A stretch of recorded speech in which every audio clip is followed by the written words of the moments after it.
নমস্কার, আমি রীতি আর আপনারা শুনছেন রীতির অডিও ক্যাফে। একটা প্রশ্ন, ভূতে বিশ্বাস করেন? কি মনে হয় এক্সিস্ট করে তারা? সে আপনি তাদের বিশ্বাস করুন বা না করুন, আজকের গল্পটা কিন্তু তাদেরকে নিয়ে। শুরু করছি আজকের নিবেদন, বিশিষ্ট লেখক মানিক বন্দ্যোপাধ্যায় রচিত তৈলচিত্রের ভূত। একদিন সকালবেলা পড়াশোর ডাক্তার নিজের প্রকাণ্ড লাইব্রেরিতে বসে চিঠি লিখছিলেন। চোরের মতো নিঃশব্দে ঘরে ঢুকে নগেন ধীরে ধীরে এগিয়ে গিয়ে তার টেবিল ঘেঁষে দাঁড়ালো। পরাশর ডাক্তার মুখ না তুলেই বললেন, বসো নগেন।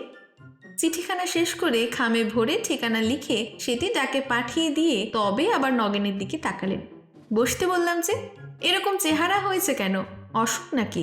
নগেন ধপ করে চেয়ারে বসে পড়ল। চোরকে যেন জিজ্ঞাসা করা হয়েছে সে চুরি করেছে কিনা। এইরকম অতিমাত্রায় বিব্রত হয়ে সে বলিল, না না, অসুখ নয়। অসুখ আবার কিসের? গুরুতর কিছু ঘটেছে সেই বিষয়ে নিঃসন্দেহ হয়ে পরাশর ডাক্তার দুহাতের আঙ্গুলের টগাগুলি একত্র করে নগেনকে দেখতে লাগলেন। মোটা সোটা হাসি খুশি ছেলেটার তেল চকচকে চামড়া পর্যন্ত যেন শুকিয়ে গেছে, মুখে হাসির চিহ্নটুকু নেই, চাউনি কিছুটা উদ্ভ্রান্ত, কথা বলার ভঙ্গি পর্যন্ত যেন খাপছাড়া হয়ে গেছে। নগেন তার মামাবাড়ি থেকে কলেজে পড়ে।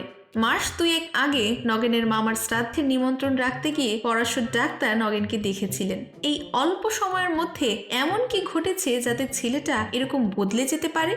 ছেলেবেলা থেকে মামাবাড়িতে সে মানুষ হয়েছে বটে, কিন্তু মামার শোকে এরকম কাহিল হয়ে পড়ার মতো আকর্ষণ তো মামার জন্য কোনোদিনই ছিল না। বড়লোক কৃপণ মামার যে ধরনের আদর বেচারি চিরকাল পেয়ে এসেছে, তাতে মামার পরলোক যাত্রায় তার খুব বেশি দুঃখিত হওয়ার কথা নয়।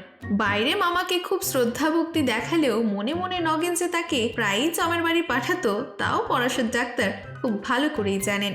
পড়ার খরচের জন্য দুশ্চিন্তা হওয়ার কোনো কারণ নগেনের নেই, কারণ শেষ সময়ে কি ভেবে মামা তার নামে মোটা টাকার উইল করে রেখে গেছেন। নগেন হঠাৎ কাঁদো কাঁদো হয়ে বলল, ডাক্তার কাকা, সত্যি করে একটা কথা বলবেন, আমি কি পাগল হয়ে গেছি?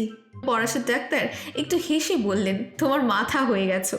পাগল হওয়া কি অত মুখের কথা বাবা?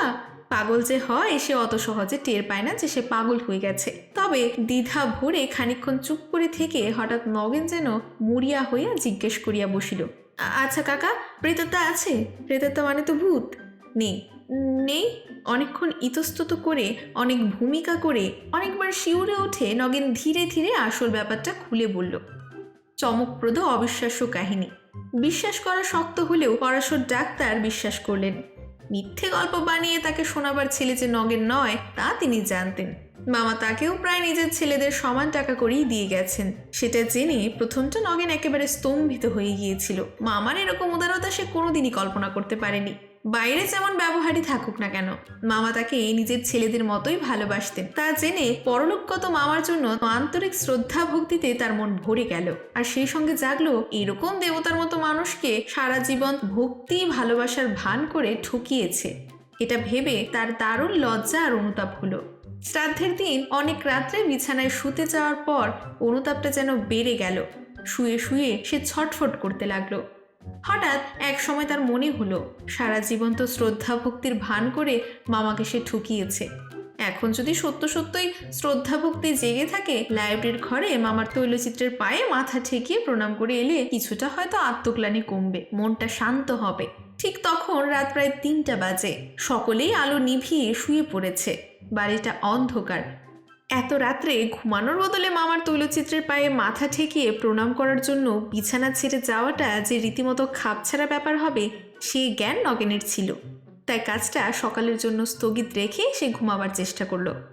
কিন্তু তখন তার মাথা গরম হয়ে গেছে। মন একটু শান্ত না হলে যে ঘুম আসবার কোনো সম্ভাবনাই নেই। কিছুক্ষণ এপাশ ওপাশ করার পর সেটা ভালো করেই টের পেয়ে শেষকালে মরিয়া হয়ে সে বিছানা ছেড়েই উঠে পড়ল। লাইব্রেরিটি নগেনের দাদামশাইয়ের আমলের। লাইব্রেরি সম্পর্কে নগেনের মামার বিশেষ কোনো মাথা ব্যথা ছিল না। তার আমলে গত 30 বছরের মধ্যে লাইব্রেরিটির পিছনে একটি পয়সাও খরচ করা হইয়াছে কিনা সেটা সন্দেহ। আলমারি কয়েকটি অল্প দামি আর কয়েকটি অনেক দিনের পুরনো। ভিতরগুলি বেশিরভাগই অদরকারি বাজে বইয়ে ঠাসা, আর বহুকালের ছেঁড়া মাসিকপত্র আর নানা রকমের ভাঙাচোরা ঘরোয়া জিনিসপত্রের গাদা করা। টেবিলটি এবং চেয়ার কয়েকটি খুব সম্ভবত অন্য ঘর থেকে পেনশন পেয়ে এই ঘরে স্থান পেয়েছে। দেয়ালে 3টি বড় বড় তৈলচিত্র, সস্তা ফ্রেমে বাঁধানো কয়েকটি সাধারণ রঙিন চিত্র এবং ফটো টাঙানো। তাছাড়া কয়েকটি পুরনো ক্যালেন্ডারের ছবিও আছে, কোনোটিতে ডিসেম্বর, কোনোটাতে চৈত্র মাসের 12 তারিখ লেখা। কাগজের ফলক এখনো ঝুলছে। তৈলচিত্রের একটি নগেনের দাদামশাইয়ের, একটি দিদিমার এবং অপরটি তার মামার। দাদামশাই এবং দিদিমার তৈলচিত্র দুটি একদিকের দেওয়ালে পাশাপাশি টানানো আছে। মামার তৈলচিত্রটি স্থান পেয়েছে পাশের দেওয়ালের মাঝামাঝি। কারো ঘুম ভেঙে যাবে ভয়ে নগেন আলো জ্বালায়নি, কিন্তু তাতে তার কোনো অসুবিধা ছিল না। ছেলেবেলা থেকে এবারের আনাচে কানাচের সঙ্গে তার পরিচয়। লাইব্রেরিতে ঢুকে অন্ধকার ঘরে সে মামার তৈলচিত্রের কাছে এগিয়ে গেল। অস্ফুষ্ট স্বরে, আমায় ক্ষমা করো মামা, এই বলে যেই সে তৈলচিত্রের পায়ের কাছে আন্দাজে স্পর্শ করেছে, বর্ণনার এখানে পৌঁছে নগেন শিউরে উঠে চুপ করে গেল। তার মুখ আরও বেশি ফ্যাকাশে হয়ে উঠেছে, দু চোখ বিস্ফোরিত। নগেন ঢোক গিলে জিভ দিয়ে ঠোঁট চেপে বলল, যেই ছবিটা ছুঁয়েছি ডাক্তার কাকা, কে যেন আমায় জোরে ধাক্কা দিয়ে ঠেলে ফেলে দিল। সমস্ত শরীরটা ঝনঝন করে উঠল। তারপর আর আমার কিছু মনে নেই। জ্ঞান হতে দেখি সকাল হয়ে গেছে। আমি মামার ছবির নিচে মেঝেতে পড়ে আছি। পরাশর ডাক্তার গম্ভীর মুখে জিজ্ঞাসা করলেন, তোমার আগে কোনোদিন ফিট হয়েছিল নগেন? নগেন মাথা নেড়ে বলল, ফিট না, উষ্মিনকালে আমি কোনোদিন ফিট হইনি। আপনি ভুল করছেন ডাক্তার কাকা, এ ফিট নয়। মরলে তো সব মানুষ জানতে পারে। মামাও জানতে পেরেছেন। টাকার লোভে আমি সবসময় মিথ্যে ভক্তি দেখাতাম, তাই ছবি ছোঁয়া মাত্র এর আগে ঘেন্নায় আমায় ধাক্কা দিয়ে সরিয়ে দিয়েছিলেন। সবটা শুনুন আগে, তাহলে বুঝতে পারবেন। সমস্ত সকালটা নগেন মরার মতো বিছানায় পড়ে রইল। এই চিন্তায় তার মনের মধ্যে ঘুরপাক খেতে লাগলো। ভক্তি ভালোবাসার ছলনায় টাকা আদায় করে নিয়েছে বলে পরলোকে গিয়েও তার মামার এখন তার ওপর বিতৃষ্ণা জেগেছে। তাই তার তৈলচিত্রটি পর্যন্ত তাকে সে স্পর্শ করতে দিতে চায় না। যাই হোক, নগেন একালের ছেলে। প্রথম ধাক্কাটা কেটে যাবার পর তার মনে নানা রকম দ্বিধা সন্দেহ জাগতে লাগলো। কে জানে রাত্রে যা ঘটেছে তার নিছক স্বপ্ন কিনা। ধৈর্য ধরতে না পেরে সে দুপুরবেলা আবার লাইব্রেরিতে গিয়ে মামার তৈলচিত্র স্পর্শ করে প্রণাম করলো। একবার যদি মামা রাগ দেখিয়ে থাকেন, আবার দেখাবেন না কেন? এবার কিছুই ঘটল না। শরীরটা অবশ্য খুব খারাপ হয়ে আছে। মেঝেতে ধাক্কা যেখানে লেগেছিল মাথার সেখানটা ফুলে টনটন করছে, এবং সকালে লাইব্রেরিতে মামার তৈলচিত্রের নিচে মেঝেতেই তার জ্ঞান হয়েছিল। কিন্তু এতে বড়জোর প্রমাণ হয় রাত্রে ঘুমের মধ্যেই হোক আর জাগ্রত অবস্থাতেই হোক লাইব্রেরিতে গিয়ে সে একটা আছাড় খেয়েছিল। নিজের তৈলচিত্রে ভর করেই মামা যে তাকে ধাক্কা দিয়েছিল তার কি প্রমাণ আছে? নগেন যেন স্বস্তির নিঃশ্বাস ফেলে বাঁচল, কিন্তু বেশিক্ষণ তার মনে শান্তি টিকল না। রাত্রে আলো নিভিয়ে বিছানায় শুয়ে হঠাৎ তার মনে পড়ে গেল, তার তো ভুল হয়েছে। দিনের বেলা তাকে ধাক্কা দেওয়ার ক্ষমতা তো মামার মধ্যে নেই। রাত্রে ছাড়া মামা তো এখন কিছুই করতে পারেন না। কি সর্বনাশ! তবে তো রাতে আরেকবার মামার তৈলচিত্র না ছুঁয়ে কাল রাতের ব্যাপারকে স্বপ্ন বলা যায় না। এত রাত্রে আবার লাইব্রেরিতে যাওয়ার কথা ভেবেই নগেনের হৃৎকম্প হতে লাগলো। কিন্তু এমন একটা সন্দেহ না মিটিয়েই বা মানুষের চলে কি করে? খানিকটা পরে নগেন আবার লাইব্রেরিতে হাজির। ভয়ে বুক কাঁপছে, ছুটে পালাতে ইচ্ছে হচ্ছে, কিন্তু কি একটা অদম্য আকর্ষণ তাকে টেনে নিয়ে চলেছে মামার তৈলচিত্রের দিকে। ঘরে ঢুকেই সে সুইচ টিপে আলো জ্বেলে দিল। মটকার পাঞ্জাবির ওপর দামি শাল গায়ে মামা দেয়ালে দাঁড়িয়ে আছেন। মাথায় কাঁচা পাকা চুল, মুখে একজোড়া মোটা গোঁফ, চোখে ভৎসনার দৃষ্টি। নগেন এগিয়ে গিয়ে মামার পায়ের কাছে স্পর্শ করল। কেউ তাকে ঠেলে সরিয়ে দিল না, কিন্তু তার সমস্ত শরীরটা যেন হঠাৎ করে অস্থির হতে লাগলো। তৈলচিত্র থেকে কি যেন তার মধ্যে প্রবেশ করে ভেতর থেকে তাকে কাঁপিয়ে তুলছে। তবুও নগেন বাঁচল। ভয়ের জন্য শরীর একরকম অস্থির অস্থির করতে পারে, সেটা সামান্য ব্যাপার। ফিরে যাওয়ার সময় আলোটা নিভিয়ে নগেন আবার থমকে দাঁড়িয়ে পড়ল। তার আরেকটা কথা মনে পড়েছে, কাল ঘর অন্ধকার ছিল। আজ আলোটা থাকার জন্য যদি মামা কিছু না করে থাকেন। নগেনের ভয় অনেকটাই কমে গিয়েছিল। অনেকটা নিশ্চিত মতো মনেই সে অন্ধকারে তৈলচিত্রের কাছে ফিরে গেল। সে জানে অন্ধকারে তৈলচিত্র স্পর্শ করলেও কিচ্ছু হবে না। ঘরে একটা আলো জ্বলছে কি জ্বলছে না তাতে বিশেষ কি আসে যায়। ইতস্তত না করেই সে সোজা তৈলচিত্রের দিকে হাত বাড়িয়ে দিল। পরক্ষণেই ঠিক প্রথম রাত্রের মতোই জোরে ধাক্কা দিয়ে মামা আমায় ফেলে দিলেন ডাক্তার কাকা। অজ্ঞান হয়ে গেলে? না, একেবারে অজ্ঞান হয়ে যায়নি। অবশ্য আচ্ছন্নের মতো অনেকক্ষণ মেঝেতে পড়েছিলাম, কিন্তু জ্ঞান ছিল। তারপর থেকে আমি ঠিক পাগলের মতন হয়ে গেছি পরেশ কাকা। রাত দিন কেবল এই কথাই ভাবি। রোজ কতবার যে ঠিক করি বাড়ি ছেড়ে কোথাও পালিয়ে যাব, কিন্তু যেতে পারি না। কিসে যেন আমায় জোর করে আটকে রেখেছে। পরশার ডাক্তার খানিকক্ষণ ভেবে জিজ্ঞাসা করলেন, তারপর আর কোনোদিন ছবিটা ছৌনি? কতবার দিনে ছুঁয়েছি, রাতে ছুঁয়েছি, আলো জেলে ছুঁয়েছি, অন্ধকারে ছুঁয়েছি, ঠিক ওই রকম ব্যাপারই ঘটে। দিনে বা রাত্রে আলো জেলে ছুলে কিছু হয় না, অন্ধকারে ছোঁয়া মাত্রে মামা আমাকে ঠেলে দেন। সমস্ত শরীর ঝনঝনিয়ে ঝাঁকুনি দিয়ে ওঠে, কোনোদিন অজ্ঞান হয়ে যায়, কোনোদিন জ্ঞান থাকে। বলতে বলতে নগেন যেন একবার ভেঙে পড়ল। আমি কি করব ডাক্তার কাকা, এমন করে কতদিন চলবে? পরশের ডাক্তার বললেন, তার আর দরকার হবে না, আমি সব ঠিক করে দেব। আজ সকলে ঘুমিয়ে পড়লে ঠিক রাত 12টার সময় তুমি বাইরের ঘরে আমার জন্য অপেক্ষা করো, আমি যাব। একটু থেমে আবার বললেন, ভূত বলে কিচ্ছু নেই নগেন। তবু মাঝরাতে অন্ধকার লাইব্রেরিতে পরশের ডাক্তার মৃদু একটু অস্বস্তি বোধ করতে লাগলেন।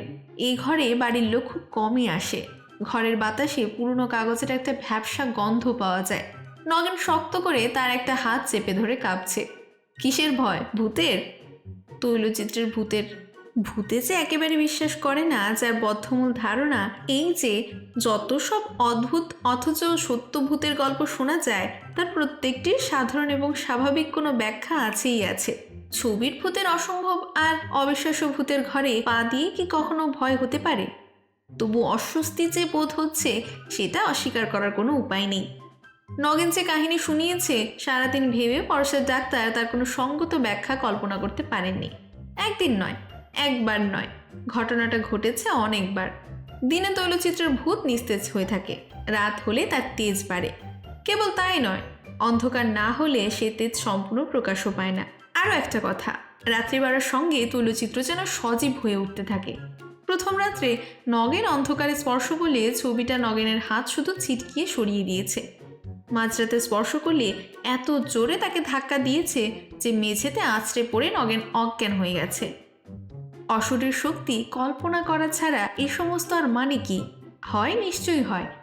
মনে মনে নিজেকে ধমক দিয়ে পরশের ডাক্তার নিজেকে এই কথা শুনিয়ে দিলেন। তারপর চোখ তুলে তাকালেন দেওয়ালের যেখানে নগেনের মামার তৈলচিত্রটি ছিল। এ ঘরে তিনি আগেও কয়েকবার এসেছেন। তৈলচিত্রগুলির অবস্থান তার অজানা ছিল না। যা চোখে পড়লেও পরশের ডাক্তার বুকটা ধড়াস করে উঠল। তৈলচিত্রগুলোর দিকে দুটি উজ্জ্বল চোখ তার দিকে জল জল করে তাকিয়ে আছে। চোখ দুটির মধ্যে ফাঁক প্রায় 1.5 হাত। ঠিক এই সময় নগেন ফিসফিস করে বলল, আলোটা জ্বালাবো কাকা? পরশের ডাক্তার তার গলার আওয়াজ শুনেই চমকে উঠলেন। না। রাস্তা অথবা পাশের কোনো বাড়ি থেকে সরু একটা আলোর রেখা ঘরের দেওয়ালে এসে পড়ছে। তাতে অন্ধকার কমেনি, তাতে মনে হচ্ছে যেন আলোটুকুতে ঘরের অন্ধকারটায় স্পষ্ট দেখতে পাওয়া যাচ্ছে মাত্র। নগেন আবার ফিসফিস করে বলল, একটা কথা আপনাকে বলতে ভুলে গেছি ডাক্তার কাকা। দাদামশাই আর দিদিমার ছবি তারা মরবার পর করা হয়েছিল, কিন্তু মামার ছবিটা মরবার আগেই মামা নিজে শখ করে আঁকিয়েছিলেন। হয়তো সেই জন্যেই। নগেনের শিহরণ স্পষ্ট টের পাওয়া যায়। ভয় পেয়ে গেছেন। দাঁতে দাঁত লাগিয়ে পরশার ডাক্তার তৈলচিত্রের দিকে এগিয়ে গেলেন। কাছাকাছি যেতেই জল জলে চোখ দুটির জ্যোতি যেন অনেক কমে গেল। হাত বাড়িয়ে দিতেই প্রথমে তার হাতে পড়ল দেয়াল। যত সাহস করে এগিয়ে থাকুন, প্রথমে একেবারে নগেনের মামার গায়ে হাত দিতে কেমন যেন দ্বিধাবোধ হচ্ছিল। পাশের দিকে হাত সরিয়ে তৈলচিত্রের ফ্রেম স্পর্শ করার মাত্রই বৈদ্যুতিক আঘাতে যেন তার শরীরটা ঝনঝন করে উঠল।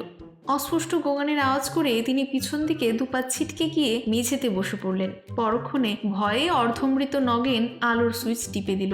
মিনিট 5 পরে পরশের ডাক্তার চোখ বুজে বসে রইলেন। তারপর চোখ মিলিয়ে মিনিট 5 এক দৃষ্টি তাকিয়ে রইলেন নগেনের মামার রূপার বাঁধানো ফ্রেমের তৈলচিত্রটির দিকে। তারপর তীব্র চাপা গলায় তিনি বললেন, তুমি একটা আস্ত গর্ধব নগেন। রাগ একটু কমলে পরশের ডাক্তার বলতে লাগলেন, গাধাও তোমার থেকে বুদ্ধিমান। এত কথা বলতে পারলে আর এটা বলতে পারলে না যে তোমার মামার ছবির মধ্যে ইতিমধ্যে রূপার ফ্রেমে বাঁধানো হয়েছে, আর ছবি দুটোর সঙ্গে দুটো ইলেকট্রিক বাল্ব ফিট করা হয়েছে। আমি কি জানি, 6 মাস আগে যেমন দেখে গিয়েছিলাম, আমি ভেবেছিলাম ছবিটা ঠিক ওই অবস্থাতেই আছে। ইলেকট্রিক শক খেয়েও বুঝতে পারো না কিসের শক লাগলো? তুমি কোন দেশি ছেলে? আমি তো শক খাওয়া মাত্রই টের পেয়ে গিয়েছিলাম তোমার মামার ছবিতে কোন প্রেতাত্মা ভর করেছেন। নগেন উদ্ভ্রান্তের মতন বলল, রূপার ফ্রেমটা দাদামশাইয়ের ছবিতে ছিল। চুরি যাবার ভয়ে মামা অনেকদিন আগে সেটাকে সিন্ধুকে তুলে রেখেছিলেন। মামা শ্রাদ্ধের দিন মাসিমা ফ্রেমটা বার করে মামার ছবিতে বাঁধিয়েছেন। আলো দুটো লাগিয়েছে আমার মামাতো ভাই পরেশ। হ্যাঁ, এবছর সে ইঞ্জিনিয়ারিং কলেজে ভর্তি হয়েছে, তাই বললো এই সামান্য কাজের জন্য ইলেকট্রিক মিস্ত্রিকে পয়সা দেবো কেন। পরেশের ডাক্তার একটু হেসে বললেন, পরেশ তোমার মামার উপযুক্ত ছেলেই বটে। কিছু টাকা বাঁচানোর জন্য বাপের ছবিতে ভূত এনে ছেড়েছে। এই খবরটা যদি আগে আমায় দিতে। নগেন সংশয় ভরে পড়ল, কিন্তু ডাক্তার কাকা। পরেশের ডাক্তার রাগ দেখিয়ে বললেন, কিন্তু কি? এখনো বুঝতে পারছো না? দিনের বেলা মেইন সুইচ অফ করা থাকে, তাই ছবি ছুলে কিছু হয় না। ছবি মানে ছবির রূপার ফ্রেমটা। রূপার ফ্রেমটার কাছে কাটফাট আছে কিছু? দেওয়ালের সঙ্গে যোগ নেই, নইলে তোমার ইলেকট্রিক বিল হুহু করে এমন বেড়ে যেত যে কোম্পানির লোককে এসে লিকেজ খুঁজতে হতো। তুমিও আবার আসল ভূতের পরিচয়টা জানতে পারতে। সন্ধ্যার পর বাড়ির সমস্ত আলো জ্বলে, আর বিদ্যুৎ তামার তার দিয়েই যাতায়াত করতে বেশি ভালোবাসে কিনা, তাই সে সময় ছবি ছুলে কিছু হয় না। এই ঘরের আলোটা জ্বালালেই তাই হয়। মাঝরাতে বাড়ির সমস্ত আলো নিভে যায়, তখন ছবিটা ছুলে আর কোনো পথ খোলা নেই দেখে বিদ্যুৎ অজ্ঞতা তোমার মতো বোকা হবার শরীরটা দিয়েই পরশের ডাক্তার চুপ করে গেলেন। তার হঠাৎ মনে পড়ে গেছে, সুযোগ পেলে তার শরীরটা পথ হিসেবে ব্যবহার করতেও বিদ্যুৎ দ্বিধাবোধ করে না। তিনি হাঁফ ছাড়লেন। কপাল ভালো তরিতাহত হয়ে তাকে মরতে হয়নি। রীতির অডিও ক্যাফেতে আজকে আপনারা শুনলেন বিশিষ্ট লেখক মানিক বন্দ্যোপাধ্যায় রচিত ছোট গল্প তৈলচিত্রের ভূত। গল্পটি আপনাদের কেমন লাগলো তা কমেন্টে জানাতে একদম ভুলবেন না। ধন্যবাদ।